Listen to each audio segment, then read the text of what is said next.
So far, we've been focused on understanding Matplotlib functionality. Let's bring all that we've learned in this module together by using some real-world data. We'll use the pandas library to read in the stocks.csv file that we have under the datasets folder in the current working directory. The pandas package is an extremely useful one if you're a data analyst or a data scientist. It allows you to manipulate data in a tabular format with rows and columns. If you don't have pandas installed on your machine, you can get it using a simple pip install. When you use pandas, data is read in a tabular format and stored in a data frame. If you call the head function on your stock data frame, you can quickly explore what data is present within our CSV file that we just read in. This file contains some stock information that I downloaded from yahoo.com. It contains the closing prices of each stock on the first trading day of each month for 10 years, from Jan 2007 to Jan 2017.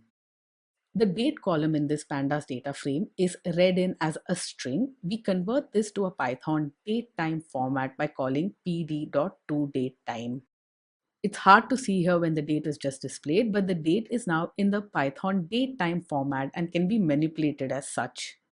Let's add a figure with two axes, which will help us compare some stock prices. We want a larger plot and an inset smaller plot. In the resulting visualization, you can see that axis 1 is larger and fills the entire width and height of the figure. Axis 2 is smaller, inset within axis 1.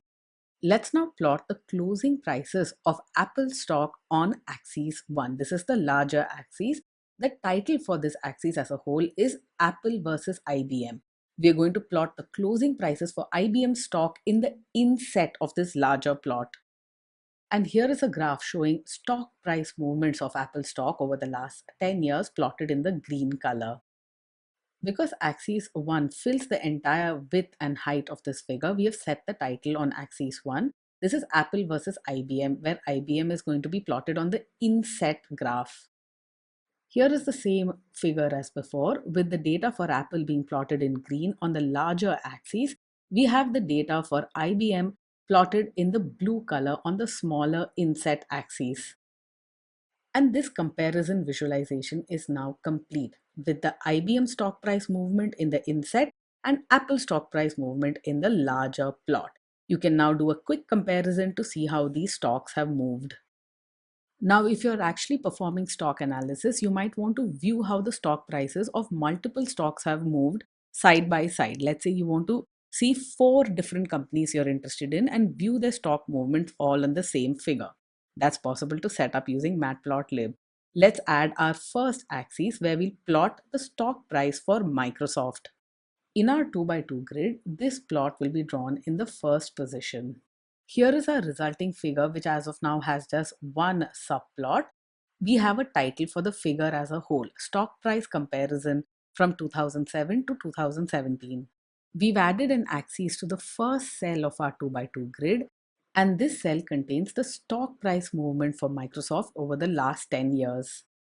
We can now add the stock price for Google stock in the second cell of our 2x2 matrix. Make sure you specify that Google is what we want to plot, and we've plotted this in the purple color. We then plot the closing stock price for Starbucks in the third cell of our 2x2 grid. This plot is in the magenta color. Notice that we are plotting each of these stocks in a different color so that they stand out in the resulting visualization. And finally, we plot the stock price movement for Chevron in the last cell of our 2x2 grid. This is in the orange color. Now we have a single figure with 4 subplots, allowing us to make stock price movement comparisons side by side. And on this note, we come to the very end of this introductory module on Matplotlib.